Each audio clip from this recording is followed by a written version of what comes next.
black people. It's all about the unity. There's nothing they can do with us, so ain't nobody. We are in a state of emergency. Prejudice.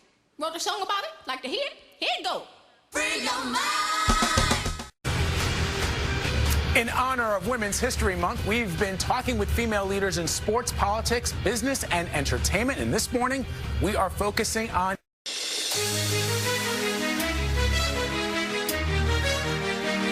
every Friday during Women's History Month.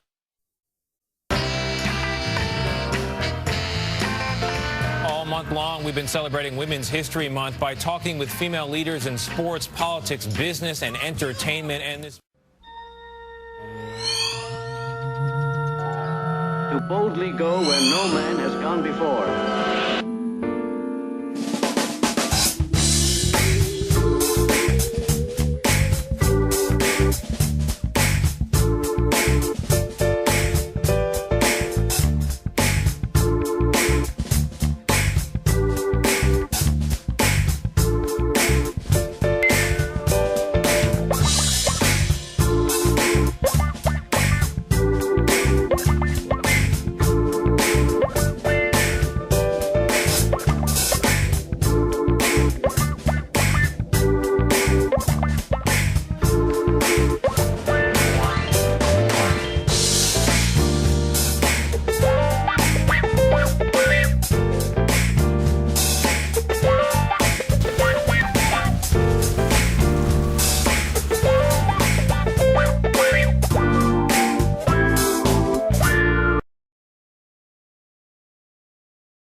This is Palmetto Star, but you can call me Prophet. Prophet Rose, the Prophet of Black Supremacy, and author of 3 Steps to End Racism Right Now.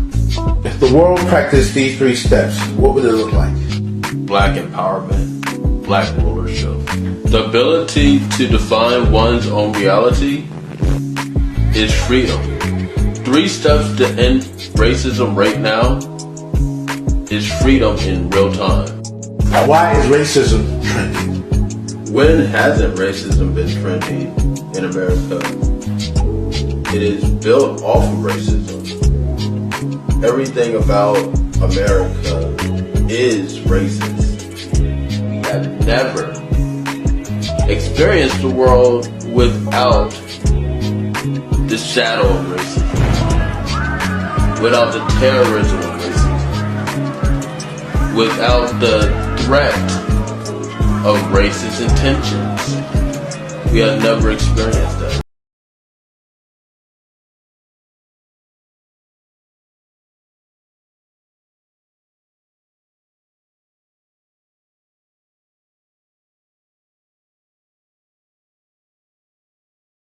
I ordered this book, God is on Trial. I ordered this book from Amazon, and I must say I've read it.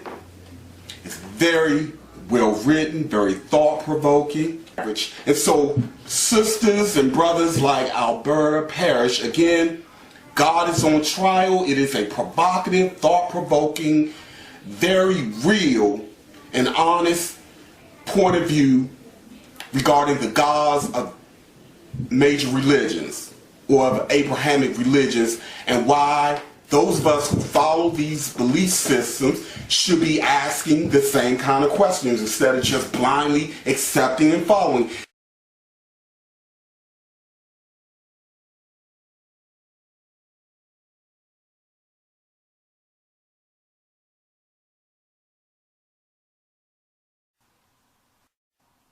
But let me preface my point with this story of Jeanette Salters, who renamed herself Mama Lena Diop, and her sister who named herself Nzinga Jana.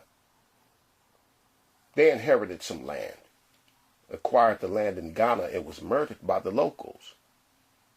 Why? Because they were Americans. A few of the natives didn't feel it was right that foreigners had a right to that land. So, to go back to African Negro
Everybody who is black and interested in black people, let us sit down and find out how we can get together in one direction against one enemy and accomplish this job overnight.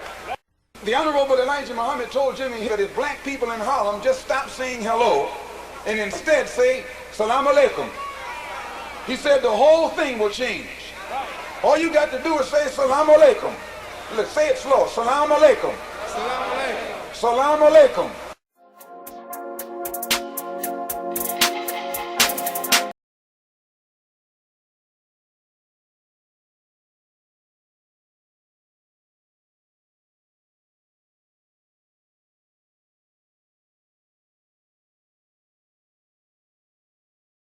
Salon and Wellness Spa is located in the historical area of East Point, Atlanta. This is a center for cultural, family-oriented community commencement, and just couldn't have chosen a better place for the Colored Only Cafe to make its debut. Very proud that Brother Palmetto Star has hooked me up with this opportunity, and they've allowed me to be the vending. I right now have the sole vending contract with this wonderful establishment. So excited. All of my Philadelphians, it feels like home. All of my Atlantic, you already know it. All of my ATLians, you already know it's home.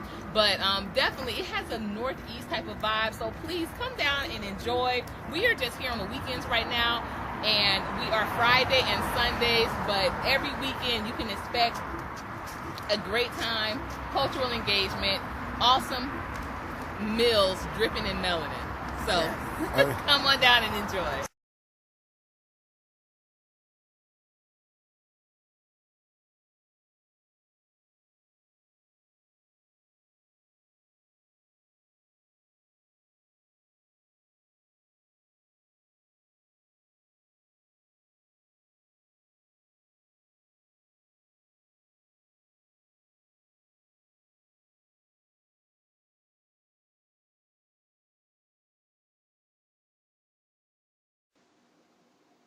Peace, prayer, and knowledge. I'm Soul Sister J. I'm Soul Sister D. And I just wanted to say thank you for all the people who helped to the medical fundraiser for my uncle Taalik.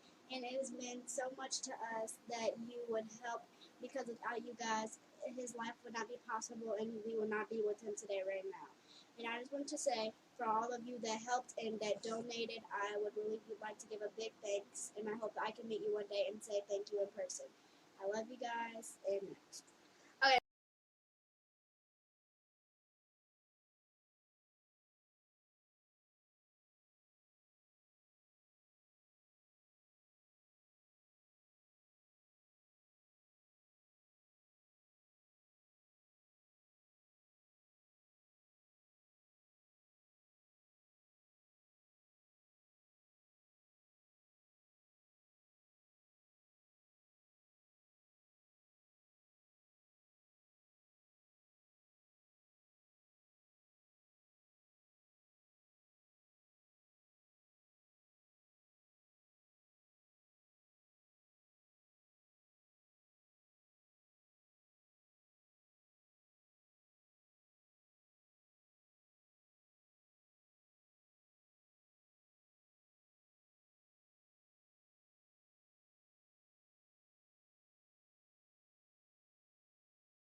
But when you have laws and things on paper that say, if you do this, we're going to punish you by incarcerating you, and you break them and you're dumb enough to get caught, then you're just dumb. All right. Shout out to Reality's Temple in the building. Well, just for myself, I got to get him on here, man. You talk about somebody polarizing. Whoa. that brother is, I'll leave that alone. Shout out to the brother, though. Just. Come on. Assemble the people. Come on. We will not be defeated by witch doctors' illusions. And that is Brother Taalik from the Reality Temples on Earth channel. And if you get a chance to subscribe, please do subscribe to his channel. He's a good brother. You know, he's doing good work, and he wants to do good constructive things. He has good information to provide. So please do check out his channel if you get a chance. I stand for nature. I stand for anything that is right. I'm pro-righteous, not pro-black. I am pro-righteous and not pro-black. So do your thing.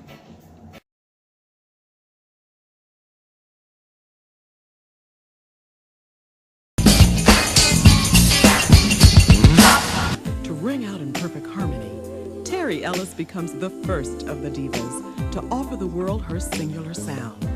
And she does just that on Southern Gal.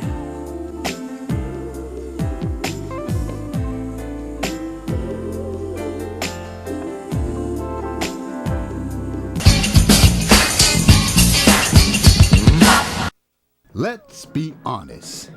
If black folks are going to get reparations, then they're going to need a 4-star general's approach to it.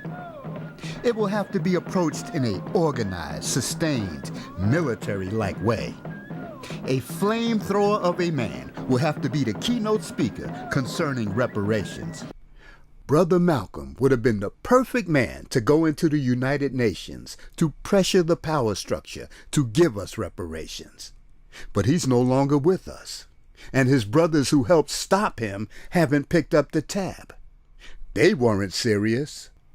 If reparations is going to be addressed, then a serious individual like this brother named Taalik Ibn'rad should be sent to the UN to speak before the General Assembly. Taalik has the qualifications to be taken serious. He's been consistent in his seriousness. He's a man that's not going to go into the UN and bite his tongue. He's going to express how he really feels. He won't modify his delivery. He won't flip the script, buck, bow, smile, and beguile. He'll let the power structure know how black people really feel and why they need restoration for the mental and spiritual destruction done to all of us. Go get him, wake him up in the middle of the night, and bring him to New York. He'll come in a clean but wrinkled undershirt with a loose-fitting collar.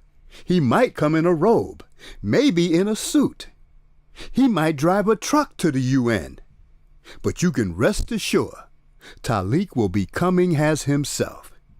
And once the world hears him, the fight for what black folks need will be over. It doesn't matter if Taalik is the opening or the keynote speaker. All you have to do is hear him, and you'll be hooked. What? Meet you at the old Autobahn so we can rally up and organize the people? Haven't you heard that place is always closed? The old ones in the power structure vowed that they would never again give the people that kind of space to assemble. They are scared of Malcolm's ghost now returning to the crime scene. That's why that place is always closed.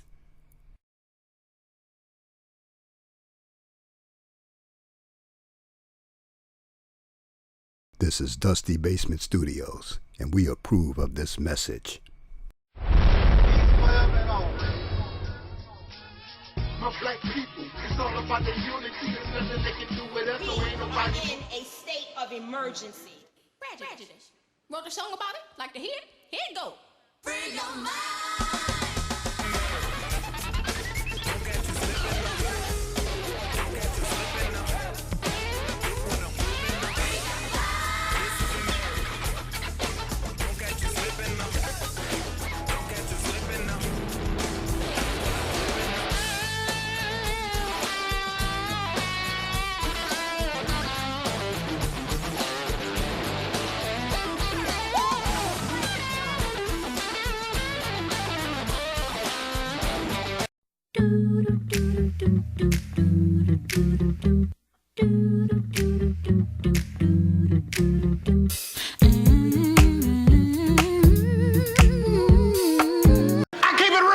What, dear? Because I keeps it real like that. I keeps it real.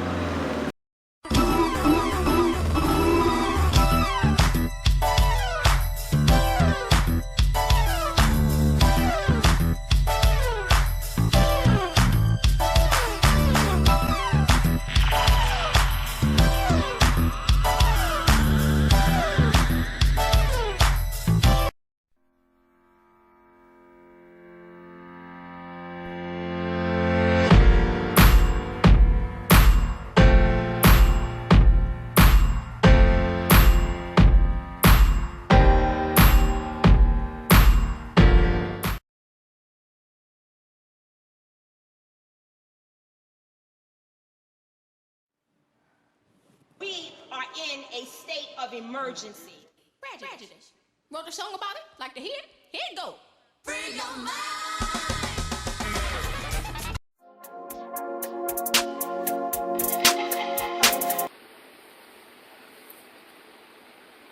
I want to come on here tonight because this has been, and it continues to lay heavy on my conscience, and I want to make perfectly clear, I could be in error. I'm just expressing how I feel. And if you can show me in my ways, the error in my thinking process, I may reject what you say. Matter of fact, I'm going to tell you, I will reject what you say. However, that does not mean I'm not listening to you. I will take what you say into consideration. On this particular topic, I've heard all types of explanations. And if it's logical, how you doing that, SM? If it's logical, if it's within reason, yes, peace forever and always. Respect you back. If it makes sense to me, I can accept it. But if it leaves me with questions, I cannot accept it, because if it's leaving me with questions, then I don't feel as though I got an answer that satisfies the criteria for common sense, being analytical, reason, logic. It does not satisfy that criteria. So the topic of concern we have tonight is, you hear it all the time, that what is called Black history did not start on a slave plantation. Black history began in ancient Egypt. Black history began in Africa somewhere. One of the deacon shows up. Hey, Deacon Twin, peace and respect you. This is what we are taught. This is what we are told. But is it true? Or is it just feel-good rhetoric, like our belief in Jesus, our belief in Allah, our belief in the astral projection, our belief in spiritual whatever, our belief? And see, when we say belief, belief means could be not. Our other deacon has arrived. Deacons of Reality in the house.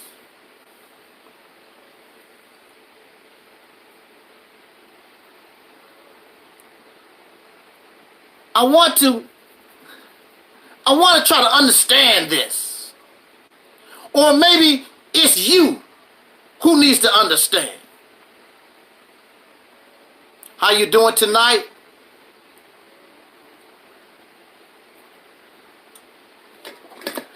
Again, I could be wrong.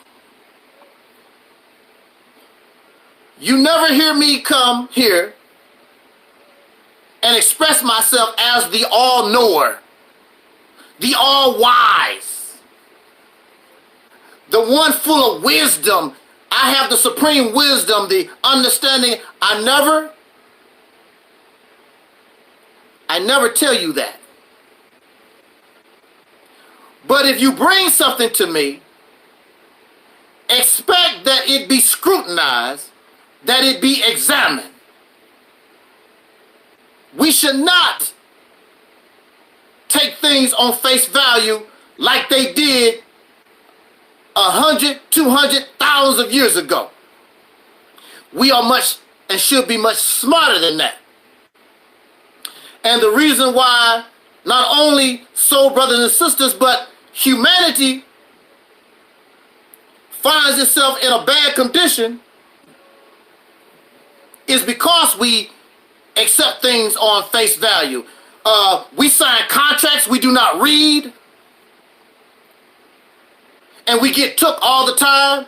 Did you read the fine print? No. Did you read the contract? No. You just sign and date. And then when there's trouble, you don't know what you signed. We don't want to continue to be like that. We want to be smarter. I want to give credit to our soul brother and sister, Astro Boo Baby and Zena Faye. That was their, the music that I'm playing tonight is from that sister and brother duo, so bona fide. And I believe this brother has an album, CD, coming out soon. So when that comes out, I would hope that we support our brother and sister in their efforts in the entertainment business. I don't want to hold us long. I just want to put something before us to get us to think.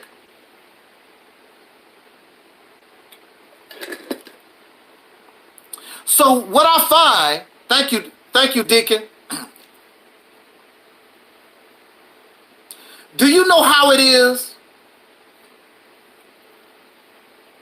Whether you are male or female, and you really like somebody, and you approach them, and you tell them, you're very pretty, I think that you're intelligent, you're very handsome, I would like to get to know you better, I'm attracted to you, I like you. How does it feel when they tell you, get out of my face? They turn up their nose and, what you talking to me for? How dare you? It's a hurtful thing. Very hurtful thing. I remember when I went to see In Vogue, and I had an opportunity to actually approach the sister, Terry Ellis. Not only did I see her close, but I actually had a chance to touch her and kiss her hand how would it hurt if I was trying to kiss her hand and she pulled away? That's a hurtful thing. Rejection is a hurtful thing. Some of us, you would get angry. I never cared nothing about no Terry Ellis to begin with. I never liked that person to begin with. See, you lied to yourself.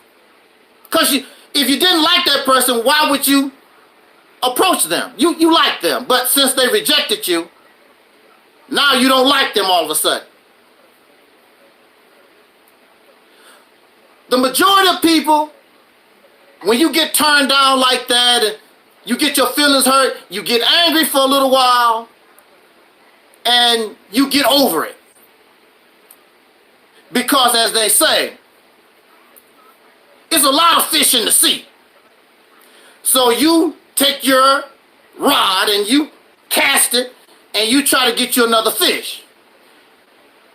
In a little while, you won't even think about that person no more. But there are those who become infatuated.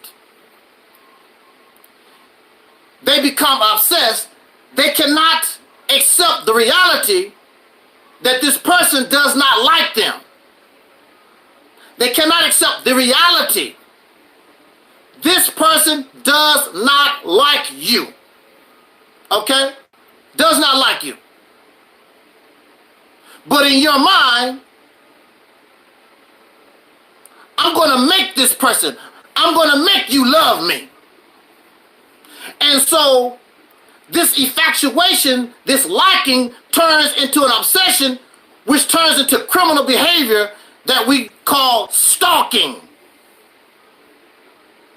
Because this person wants nothing to do with you. And you become a stalker and you begin to engage in criminal behavior because you cannot accept reality. The reality is you are not wanted. They don't want you as a friend. They do not want you around them. They do not like you. And so all I'm saying here is that we cannot accept reality. We cannot accept the reality that black history, what we call black history, begins on the slave plantation. We cannot accept that.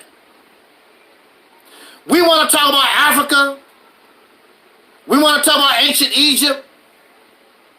We want to talk about any place except the slave plantation. But is that a reality? Let's see. Because I have some questions here, and you need to ask these questions yourself. For me, does not bother me. It is what it is. You cannot help your origins no more than you can choose your parents. If your father was a drug dealer and your mother was a prostitute, what can you do about it? It is what it is. You can pretend, you can say, I don't claim them. It doesn't matter what you don't claim. Your father is still a drug dealer who is a down low homosexual, and your mother is a prostitute. You cannot change that. You cannot claim that all you want to. You don't have to try to believe it. It is what it is. That's the reality. It is what it is. And there are a lot of people who are ashamed of their parents, shame of their brother and sister, shame of their cousins, because they embarrassed by them. So I don't claim these people because they are embarrassing to me. I'm ashamed from coming from the ghetto.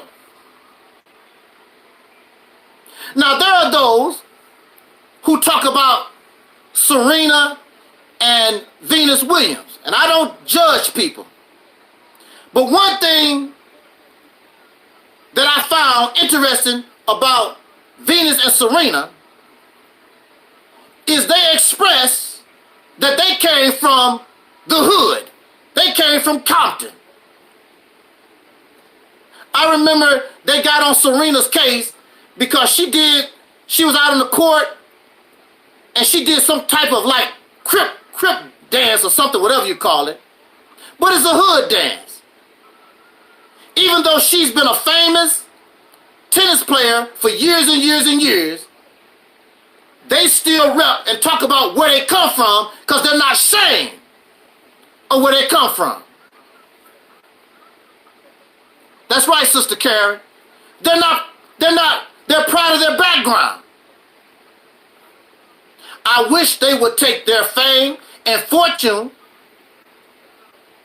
and invest in their background, their hood. That would help a whole lot. It surely would. But they have always expressed, and I remember people got on their case because they wore the breeze in their hair. They expressed themselves as soul sisters.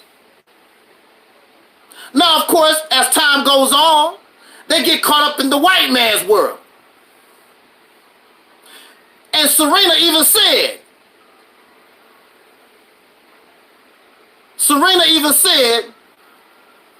she would have preferred to meet a brother. She never expected in her wildest dreams she would get to the point where she would entertain Myron a Peckerwood. Of course, she didn't say Peckerwood, but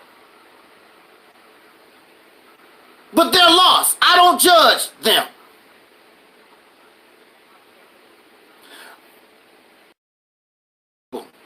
Getting caught up in this world. Because all of us are caught up in some kind of shape or form. I don't give a damn how pro-black you think you are. You're caught up. That's right, Sister Karen. She dated some of these wacky brothers and they mistreated her. It's all kinds of reasons. But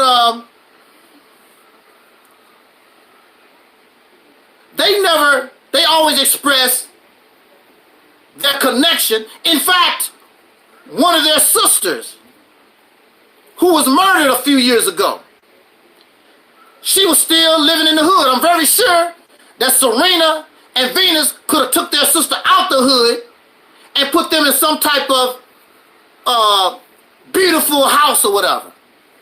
Our brother D. Darrell is in the house. How you doing there, brother D? How you doing? So, I hope you stick around for a little of this conversation here, because I know in your community where you at, Black's history begins in Africa, ancient Kemet, somewhere like that. And I'm saying that the reality is it began on the slave plantation. And we can even begin with words. Black history. Black history, or the black race, or what is known as the black race, didn't even come into existence until the late 1800s. I mean 1700s. When the Peckerwood created the concept of race. And the thing about it is, what is the black man and woman in America? Because if the African and the Haitian, the Jamaican, and certain people are black people, then what are we in America? Because we can't be black people and be the black race also. What people are we? The African is a part of the black race. The Haitian is part of the black race, and some of these others, they are Haitians, but they part of the black race. We can't be black people and be part of the black race. What are we? It's all confusing, and really the only one who can answer these questions is the one who created the concept of race, which is not Africans or nobody from the island. It's the Peckerwood, the Europeans who created the concept of race. That's confusing in itself. Yes, Virginia, black history started with slavery. I'm going to give you a simple example. How many of you are familiar with the guppy? The guppy fish. It's a little tiny fish. You see it in aquariums all the time. Guppy fish. Now this fish is a popular aquarium fish you will find in aquariums all over the world. They originated in the islands. Trinidad, yeah, I used to raise guppies. Trinidad and Tobago, I think that's the name of the island, in that area. Now, the fish that's in your aquarium, do you believe that they came from Trinidad? A few might, but most of these fish are raised, farm raised. They've never been in Trinidad. No man, they never been in Trinidad, my friend. No, they never been in Trinidad. Never. So the question is, even though they are guppies, the guppy that you have in your tank, does that history begin in Trinidad? No. The guppies you have in your tank have never been in Trinidad. They never been in a pond. They never been in a lake. But they're guppies. Their history begins in the aquarium. That's where it starts. For generations and generations and generations. They've never known Trinidad, even though that's where their ancestors, even though that's where their ancestors come from. Another thing about guppies is you have all these different varieties of guppies, but they are not original. They are domesticated, they are hybrids. And if you put them in the wild, they can't make it because they have, we have so much related with the guppies. Because if you take these aquarium guppies, put them in the wild, they won't survive because their bodies, everything about them have been deformed.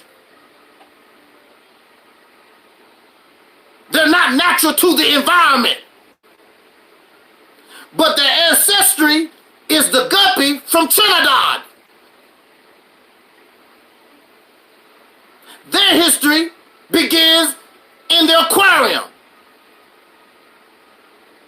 But the history of their ancestors begin in Trinidad.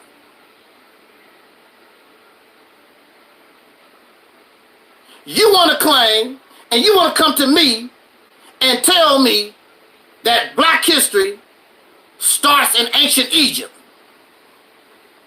We are, let's just say that's true. Our ancestors came from Egypt.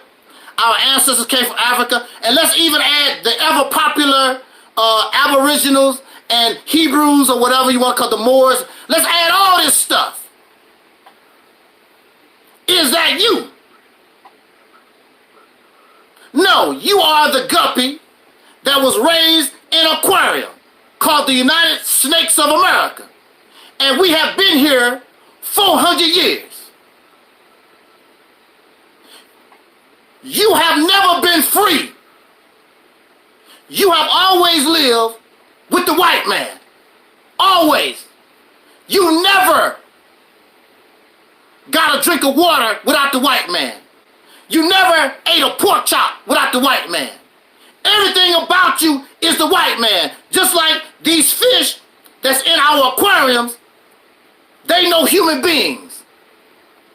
Everything about them, they wouldn't even survive without the human beings. The human beings feed them, clean their water. Everything about the guppy in your aquarium, they never live a life without people. But the original, the original ancestors of the guppy, many of them never seen a human being. They don't know nothing about no aquarium. They can live without white folks. But you and me, we trapped in an aquarium. You talking about we came from Africa. Now look, if you take the original guppy fish from Trinidad and put them in an aquarium and then put them right back to Trinidad, it wouldn't even be a problem. Because they know how to take care of themselves. They know what life was before they got trapped in this aquarium. You can't do that with these domesticated aquarium fish. You put them out in the wild, some of them might make it. They have natural instincts, and they might make it. Some of them might make it, but some of them are physically deformed. They would die or get ate up by other fish. They wouldn't even have a chance to make it. That's us. We are deformed. We are a hybrid. You can't go to Africa because we don't fit. We are the lightest of the light, the darkest of the dark. Big, short, big nose, thin nose, all kinds of shapes and sizes. Where do we fit in? We don't. We're deformed. Just like a modern day domesticated guppy, they don't fit and they're deformed. If our history begins in ancient Africa, where is it? Show me where it's written. Show me your ancestors in ancient Egypt. Show it to us. If you was free, then why don't you act like a free person? If you was free, when we talk about Operation Exodus Mississippi campaign, you shouldn't have a problem like that. But you do, because you were born, created on a slave plantation, and a slave has no comprehension, cannot conceive the idea of freedom because you never lived it. If you came from Africa, you should know freedom when you see it. It's like a child that was born in a prison. I wasn't born in a prison. So you can put me in prison for 10 years, and it might take me a little while, but I know how it is to live as a free person, and it might take me a little while to get back into the groove of things, but I go right back to living my life. But what if you was born in prison and they let you out? The free world, you have no concept, no idea of what to do. That's us. We never been free. The only thing we ever known is the slave plantation.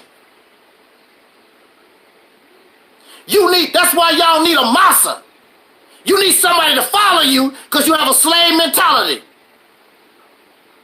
You got to find somebody to follow, somebody to worship the same mindset that we had on the slave plantation.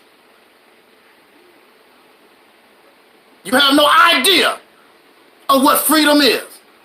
No more than that cat that you got in your house, that dog you got in your house, those cows, those chickens, and all these animals that we got locked up for our benefit. Domesticated animals. They have no idea they was born in incarceration. They was born to be your pet, just like we came into this life and existence from a slave plantation. We was their pet. We was their animal. And that's how they treated us, like an animal. We was bred like animals. Just the same way you treat your dog and your cat and your rat and your goat or whatever you got as a pet, that's the way human beings, that's the way our ancestors was treated on the slave plantation.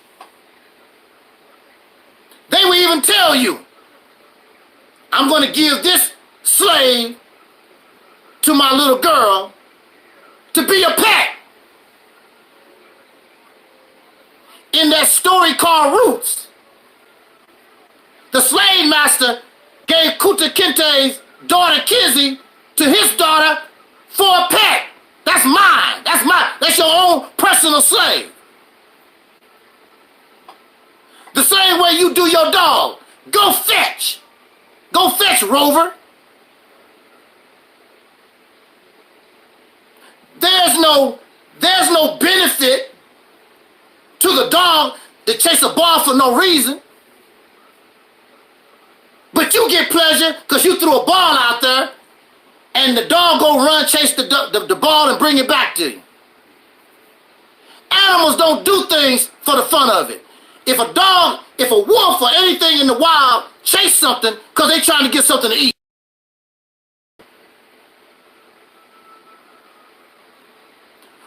But for your pleasure, woo, the dick is on the job. But for your pleasure, you get a kick out of the dog chasing the ball. Go get it, Rover. They did the same thing to us. So the Germans is my enemy. Black man, you my pet, you my slave. Fight, help me fight the Germans. There you go. Help me fight the Japanese, the Koreans. There you go, because you're going to obey your massa. These people haven't done nothing to you. Just like the dog defending his or her massa, because you're not doing the threat not doing nothing to the dog, but the dog feel got to do something to protect his or her massa. And that's what we do. So Iran is your enemy. And North Korea is your enemy. And China is your enemy. Everybody, whoever these Peckerwood's enemy is, that's your enemy. Slave. And even some of these black power folks get on the bandwagon. They do the same thing. Because they slaves too. If they had the supreme wisdom and they had all this knowledge and understanding like they claim, why are you still here with your slave massa? What's taking so long for you to get off the plantation? Cause you free. You don't have no idea what it is. You have no idea of what it means to be free. Just like when you kick your dog out the house and your dog look at you like you crazy. Like, what are you doing? Because freedom is a world they never experienced. I gotta go out here and get my own food, water. That's what my dog bowl is for. Everything we got, directly or indirectly, came from the Peckerwood.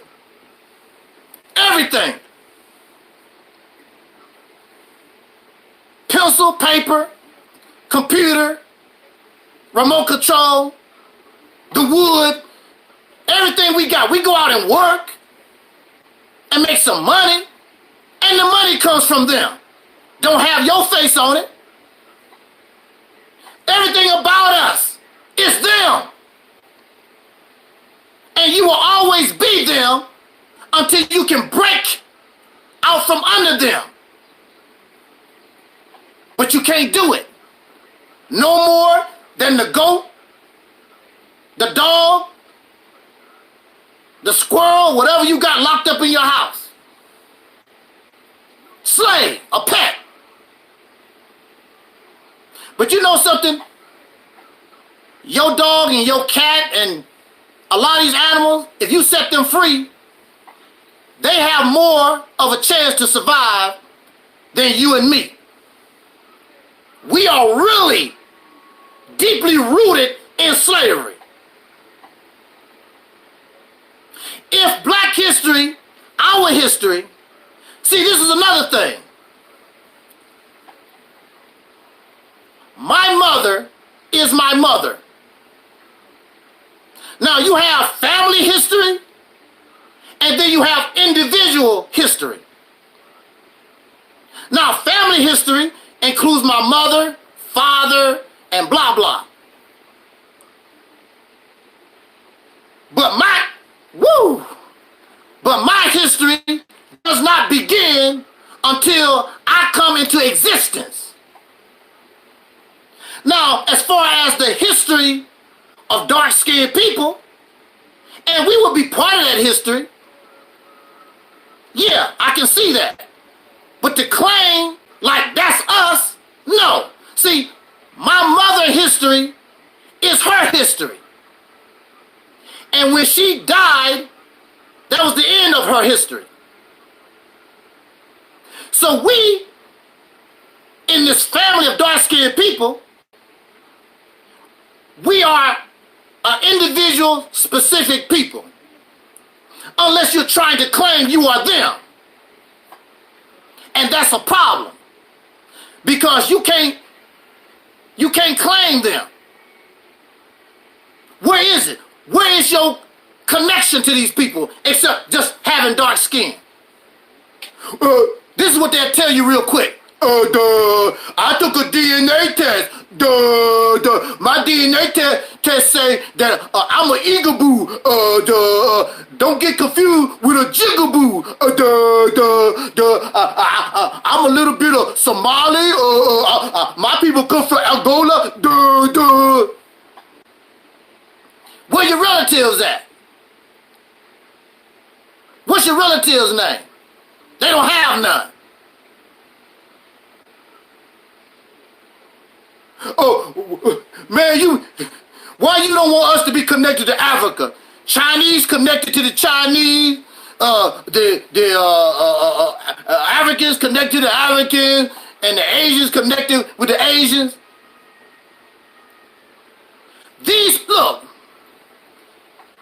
These people waiting at the border, trying to get into America, coming from South America. They have relatives in South America. And they can take their happy ass back to South America. These Asians that come here have relatives in China, Japan, wherever they come from, North, South Korea, wherever the hell they come from. They have relatives. Where are your damn relatives? You took a DNA test, so what? Where's your relatives? And there's another thing.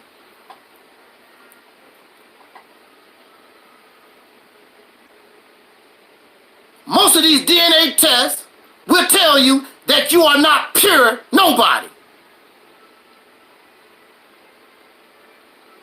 You mixed up. I heard a brother say, I got European blood. I don't claim that. That's not how DNA works. If that's your DNA, you have to claim all of it because that's who you are. And there's a reason for that, because we were created on a slave plantation. Our people manipulated and raped for hundreds of years. We are mixed in with Africans, we are mixed in with Aboriginals, we are mixed in with white folks, we are mixed in with the people from the islands. We all mixed up. And that's the reality of it. And we have become our own unique people.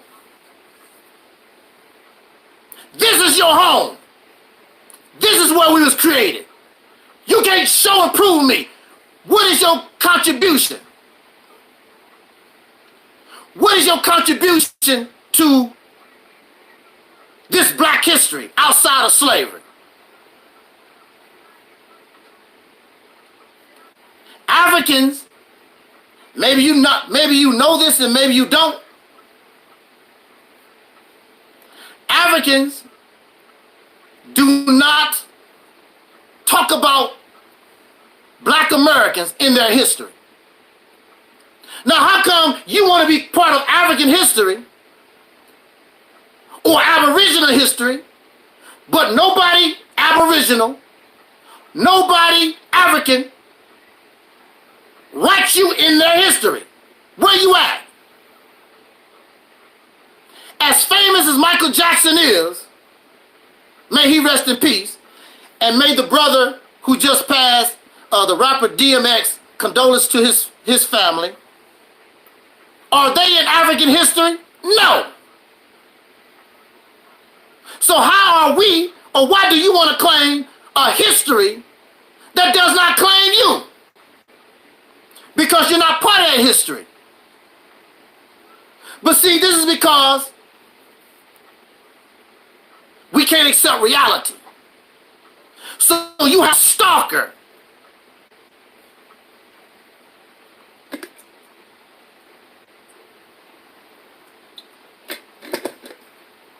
So you have a stalker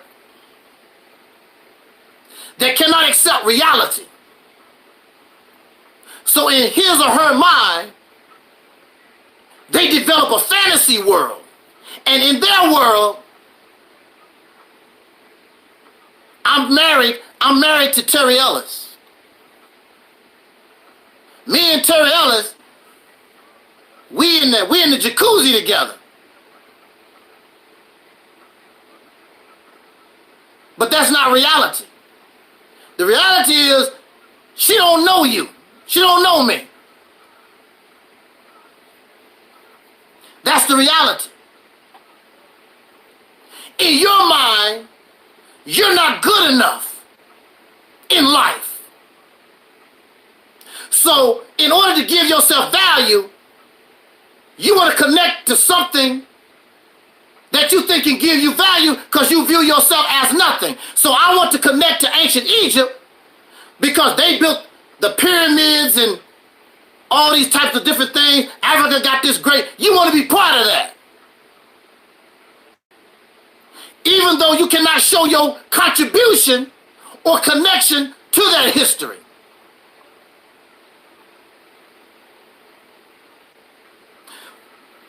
But that's part of your delusions. You can't accept reality. I want to say this in my conclusion. Do you know what a sperm is? Do you know what an egg is? That's what we was. And I'm not going to try to be nasty and disgusting, because many of us have seen, well, we haven't seen the actual egg, but we know the mess. You know, we've seen the sperm. The ejaculation fluid from the male. And that mixes with the egg of the female. That's how all of us started. We did not start where we are right now. We was a mess. We was 2 cells. That's all we was. And then, after 9 months, after these cells start splitting, and the cells began forming different systems, the circulatory system and the your muscles and and blood systems and whatever, nervous system. After 9 months comes this baby. And guess what? You can't take care of yourself. You doo-doo on yourself. You urinate on yourself. You can't even walk. You gotta crawl. You can't even talk. All thing you can do is go and search for a titty. And some of y'all grown as hell, and you still searching for a titty. You grown and still search for a titty. That's what you was. Are you ashamed when you was an infant and couldn't take care of yourself? Couldn't walk, couldn't talk? So why are we ashamed? Because we origin from a slave plantation. Look at us. You should be proud of where we come from, because we came from that place, and look at us now. Apparently you don't know black history as you claim, because we are some bad mama jammas coming from that place, and look at our accomplishments. And this, woo! And this is under oppression. Can you imagine what we can do if all this stress, if all this crap that's on our backs was taken off? That's why I know that once we take control of a state and begin to focus on healing ourselves, oh man, woo! And get some of this stress off our people, we're gonna be like a man smoking at a gas station. What you mean by that? We's about to... Yes! You can be greater than Kemet. You can be greater than this African Aboriginal history that y'all foam at the mouth about. That's nice. But see, they had their time in the sun. Their time is over. Their history has been written. It's gone. It's done. The sun is now shining on you and me. It's our time. Everything is here. Everything is ready. It's our time. Stop being ashamed of yourself. Now, if you want to be an African, I'm not mad at you. I'm like Tupac. I'm not mad at you if you want to be a Hebrew Israelite or Moor or whatever you think that you are, but you are doing yourself a disservice trying to be something you never been. Because the only thing that you know about is this aquarium, the slave plantation. You never been free.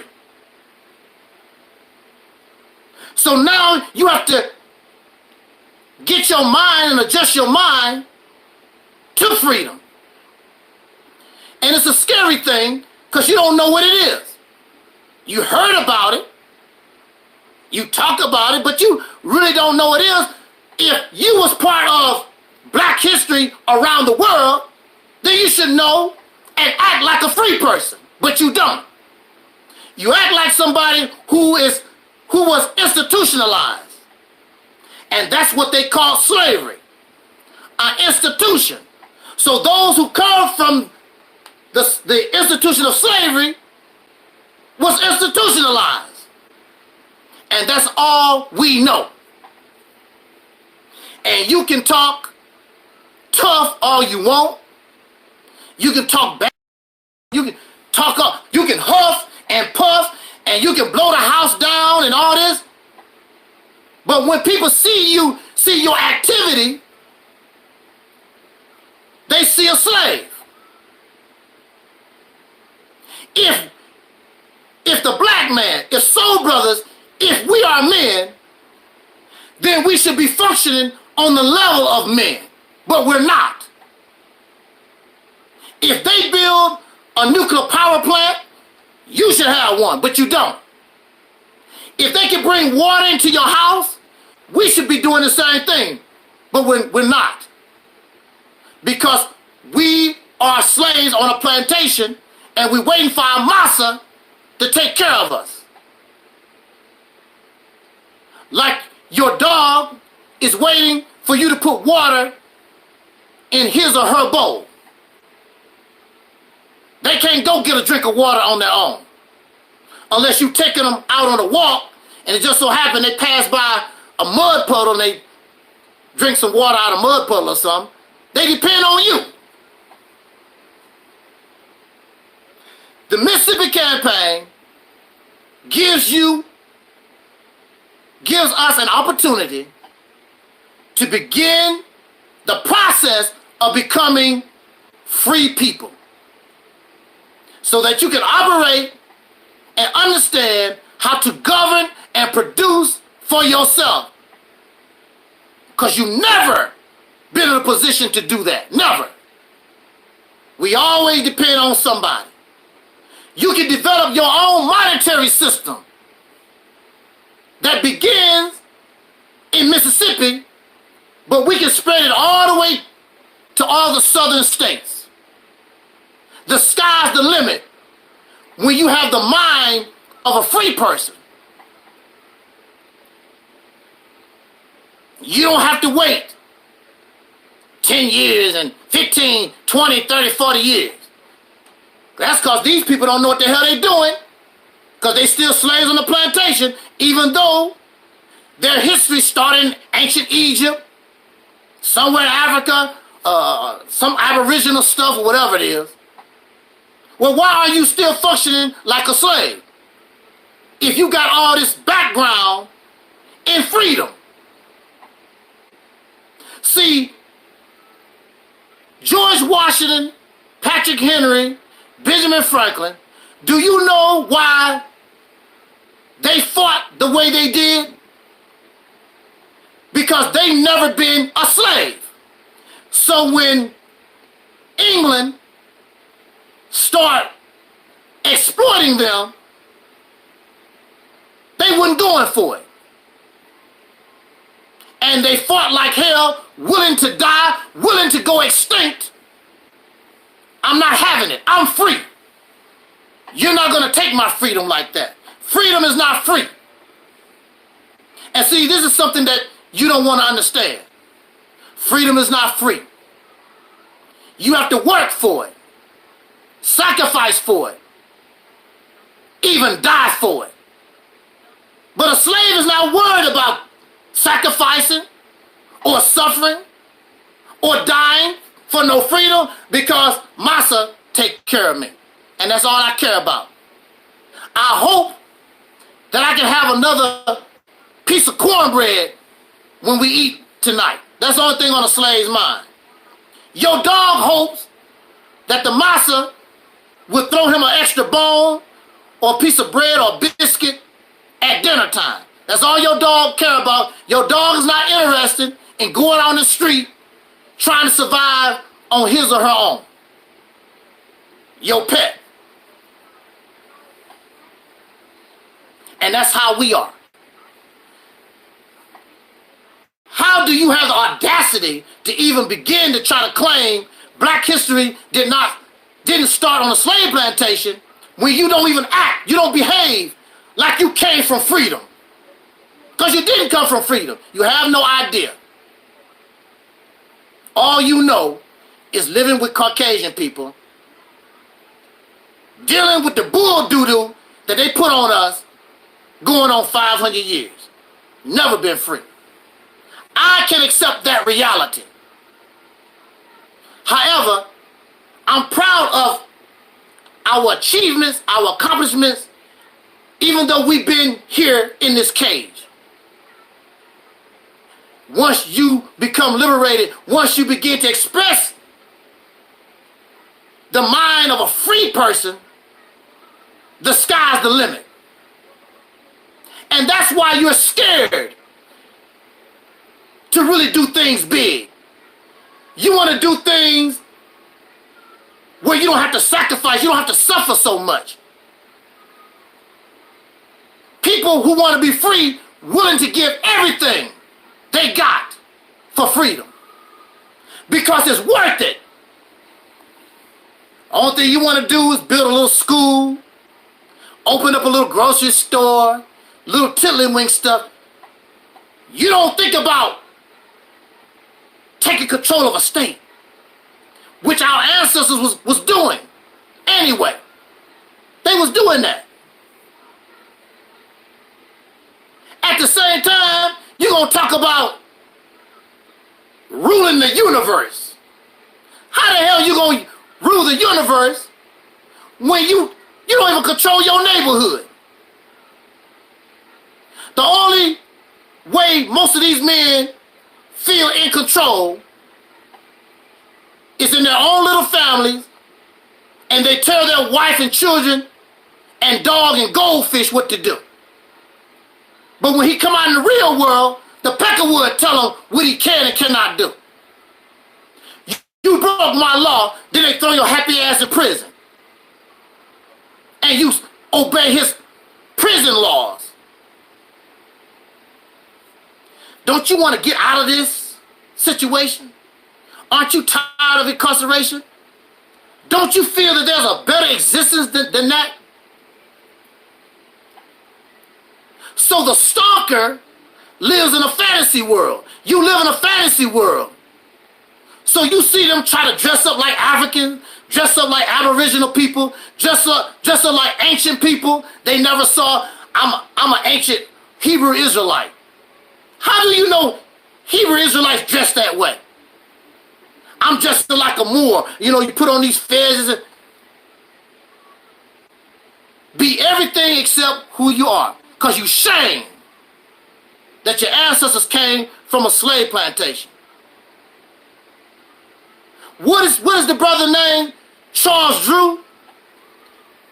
Dr. Charles Drew was the one who invented the process so that you can transfer blood.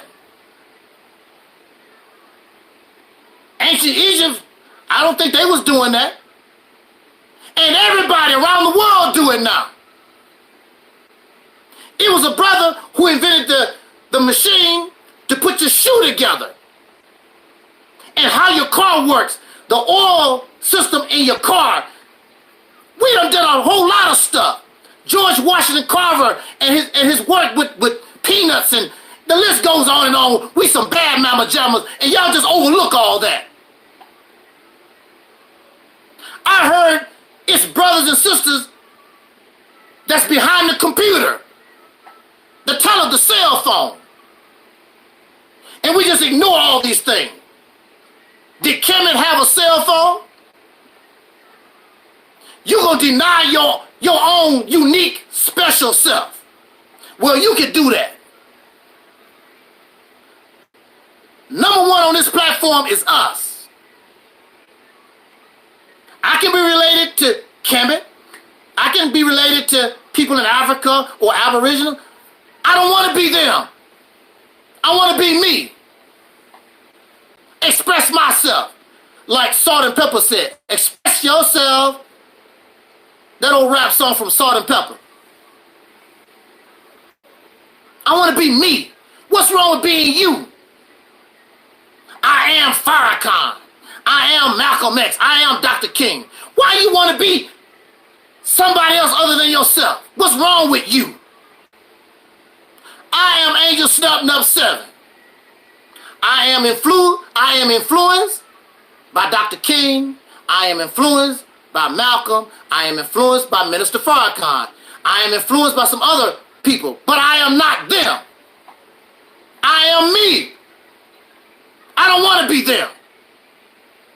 My whole experience in life is different from them. I don't want to be them. Because I have the potential to be greater than them. love me, they want me to be greater than them. You always want your children, you always want the next generation to be better and greater than you.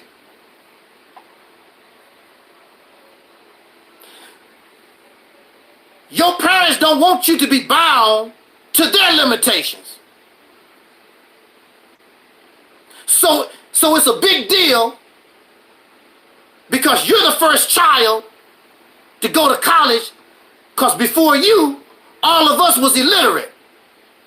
We barely had a 3rd, 6th grade education. We want you to be better. You get out of this. You come out of this illiteracy to better our condition, our family condition. So everybody's applauding. And everybody put their dimes and dollars together. We're going to send this baby to college. I want you to be better. Our ancestors would be so proud. And it would be history making for us to take control of a state. For you to open up a grocery store and all these little businesses that you do, that's not history making. Just the fact that you even try to take control of a state, that's history making. You will get the eyes of the world on you. What are these people trying to do? Because they don't see you, they see us as nothing. They see you how you really see yourself, as nothing. You don't see your real potential. You talk about it, but you really don't believe it. Because you don't know how to attain it. You don't know how to achieve it. The only thing you can do is talk about it. But how do I do it? Well, I suggest to you that you come here and listen to my words, and I'm not trying to brag about myself. I'm not trying to be Mr. Know-It-All. I'm not divine. I'm not special. But when we come together here, we have become free in the mind. So sky's the limit. If this don't work, we ready to go to plan A, B, C, D. Because something gonna work. We gonna solve this problem. We're not gonna accept this going on and on and on and on. It's not fair to future generations when we can stop it right here. We can stop it right here. So with that said, if I'm wrong, if I'm in error, I think I seen somebody in the chat room, Leon Muhammad or whatever, the deacons kept deleting his silly comments. I mean, if I'm wrong, if I'm in error, please teach me. Don't get upset with me. Teach me, Leon. Which I believe Leon is Alquan. Alquan cannot stop from coming here. But Alquan cannot accept reality. Alquan live in a fantasy world. He can't accept reality. That's the reason why. But he knows what's real. He would like to come here and be real. But he's filled his mind with all this race garbage. Aboriginal, the black, and his mind is filled with all that stuff. And that stuff, all that blackity black, aboriginal, race garbage, it won't let you think properly. So he has voluntarily enslaved his mind. But Alquan is smart enough to know and recognize reality. That's why he keeps hanging around. He knows that this is the real truth. He knows it. That's why he keeps hanging around. But he can't accept the truth. Just like the young man or woman cannot accept the person do not love them. Yeah, but you don't have to. There's a lot of fish in the sea. That's not the only man on the planet. That's not the only woman on the planet. Go find you another fish. You won't even think about that no more. So,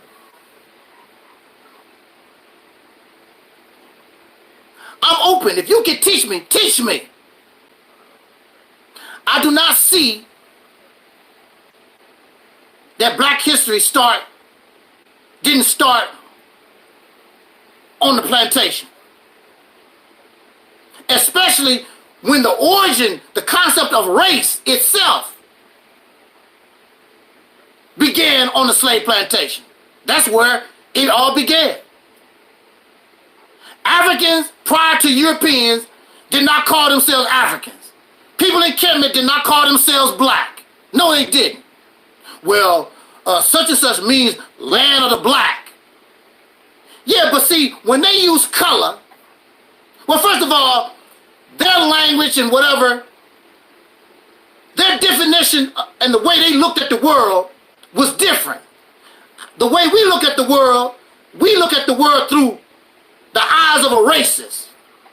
So everything is color. Black, red, yellow. They didn't have that problem. So when they talk about land of the black and all this kind of stuff, you don't know what they meant. If everybody in their world was black, why would they trip off of it? The only one who would trip off skin color is a racist. Somebody trying to show I'm supreme, I'm better based on my skin color. In ancient times, it was based on family, tribe, and nation. Had nothing to do with skin color.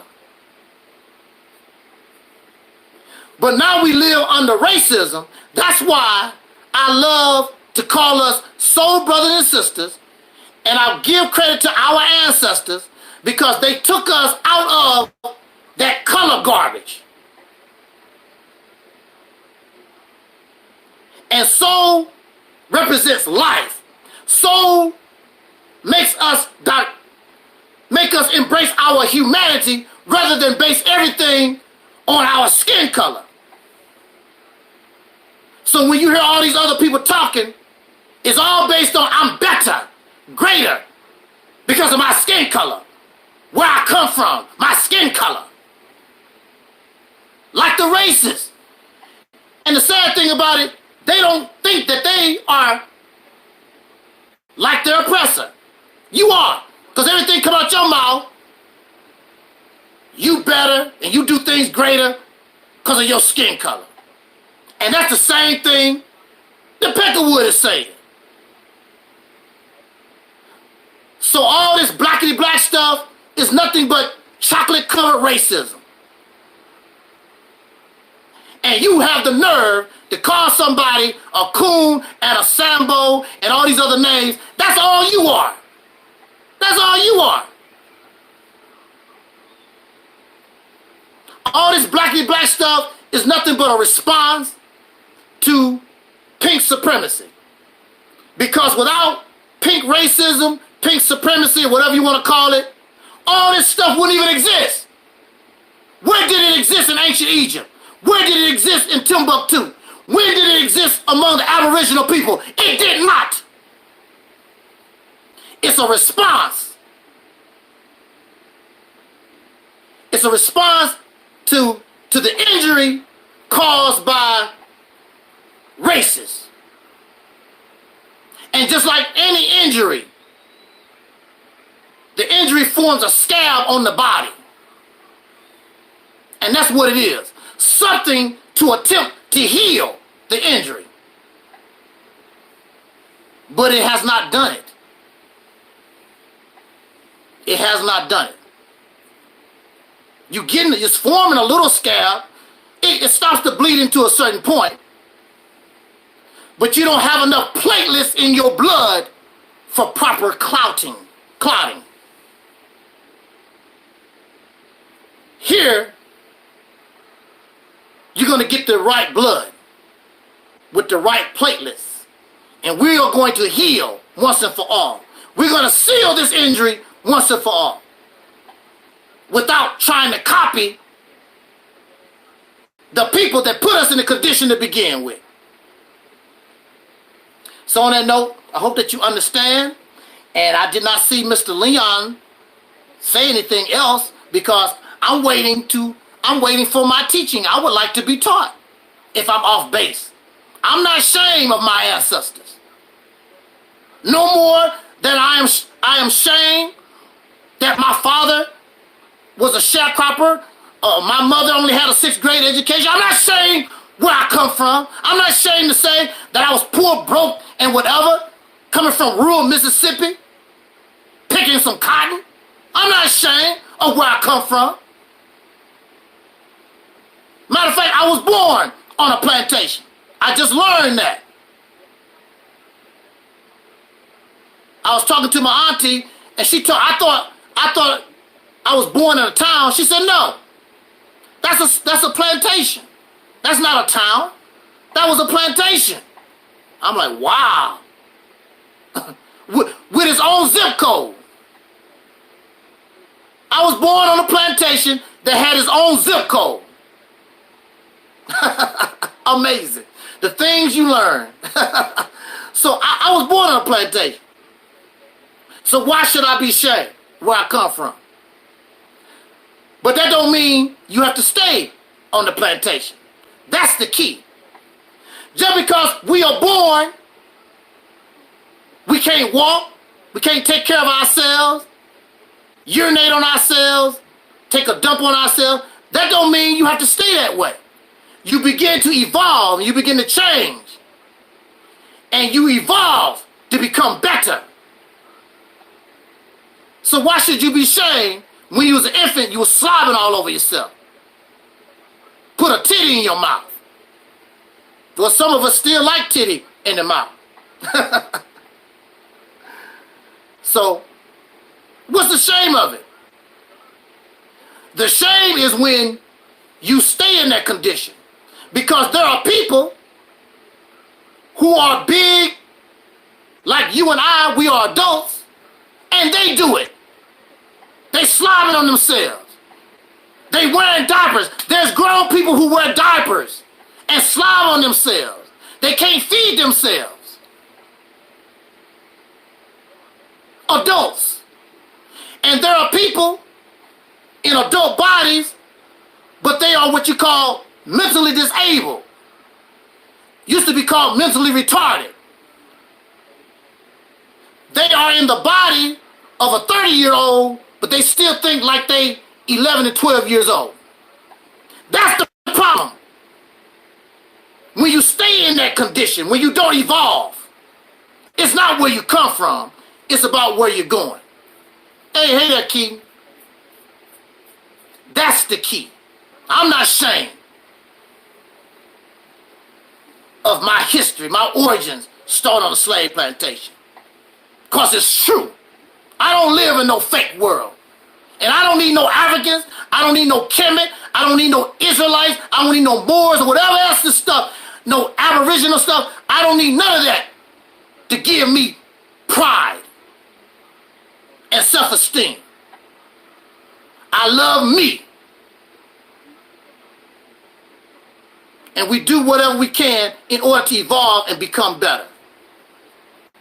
If you don't do this Mississippi campaign, it's not going to get better for your future generations.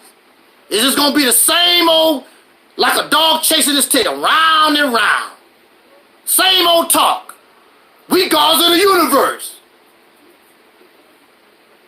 We the best ever. And people laugh at you. Them niggas crazy as hell. Pay me my water bill. Pay me your car note, God. Pay your water bill, God. Ruler of the universe. Pay pay me for my gas you put in your car. Matter of fact, you're going to buy your car from me, God. We live in this fantasy world. I could see if you was producing something why you talk that way. You produce absolutely nothing, and you get angry because somebody tell you what's quite obvious, you're not doing a damn thing. You want to get angry at me because it's quite obvious you're not producing nothing. And you give your leaders thousands and millions of dollars and they don't produce nothing. And you don't hold none of them accountable. You give them $1 million and they produce $500. And you praise them. The Honorable Minister Louis Farrakhan, young Pharaoh, Tariq Nasheed, whoever, and you clap and you applaud. You get laughed at around the world. And they exploit you. And you should be exploited. Because you behave like you retarded. And that's what happened to people who are mentally disabled in the mind. People take advantage of them. When you're blind, when you're handicapped, there are those who will take advantage of you. Because you are blind, you're handicapped, you're mentally disabled. They take advantage of you. We are a mentally disabled people.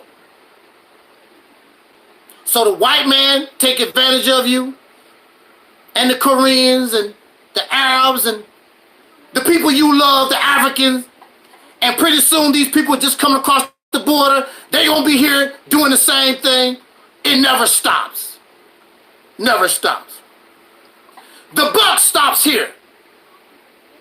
I don't know about any place else, but the buck stops here. We know and have the plan. We know what kind of mindset that we need in order to change this condition once and for all. No more talk. You give me your millions of dollars, you give me your time. If I can't produce, I'll sit my ass down. It's simple as that.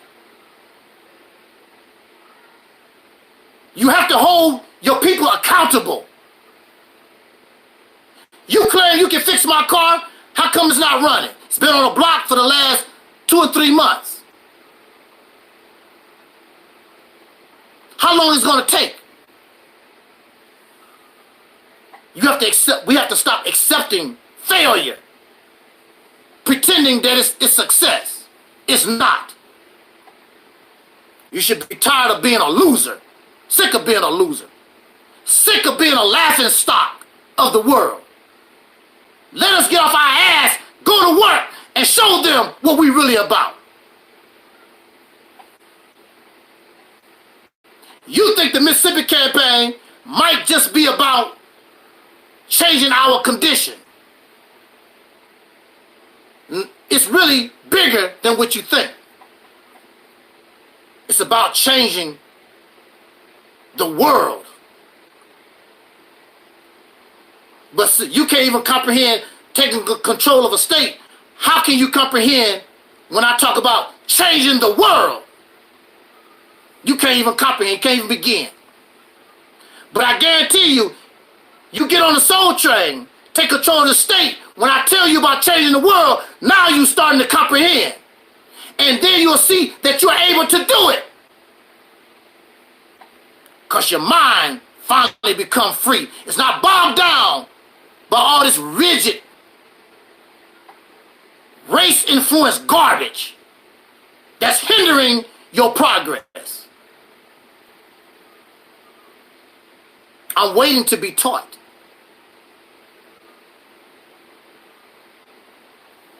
But I guess tonight, there's nobody to teach me. I accept the reality of things. How you going to debate? How you going to debunk, refute reality? This is reality.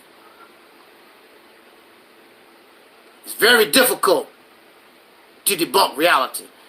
And I don't want to hear that stuff talk about, well, that's your reality. That ain't my reality. There's only one reality. If you don't breathe, you die. You don't eat, you die. You don't drink, you die. That's reality. It ain't my reality. It's not your reality. That's the way it is. You die. Period. That's reality. All this other stuff is what you believe. That's either here or there. There is no different realities. It's all the same stuff.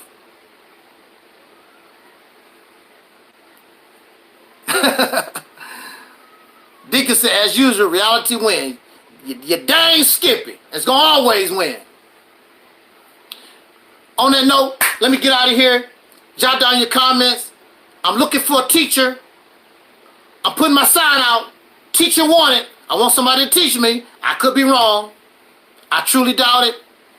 And want to send a shout out to Sister Noble, Brother Talib, Sister Ingrid, Sister Karen, Soul Sister Ann, the deacons, Brother Maurice Muhammad, Brother Omar, Brother D. Darrell. He was in here, visited us for a few minutes. He needed to keep himself up in here and learn something and get out all that African blackness stuff. You hear me, D?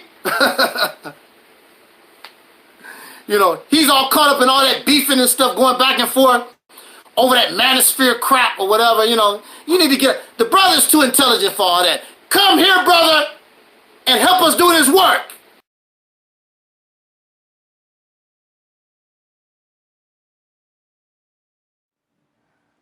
We are in a state of emergency. Prejudice. Wrote a song about it? Like to hear it? Here it go. Free your mind.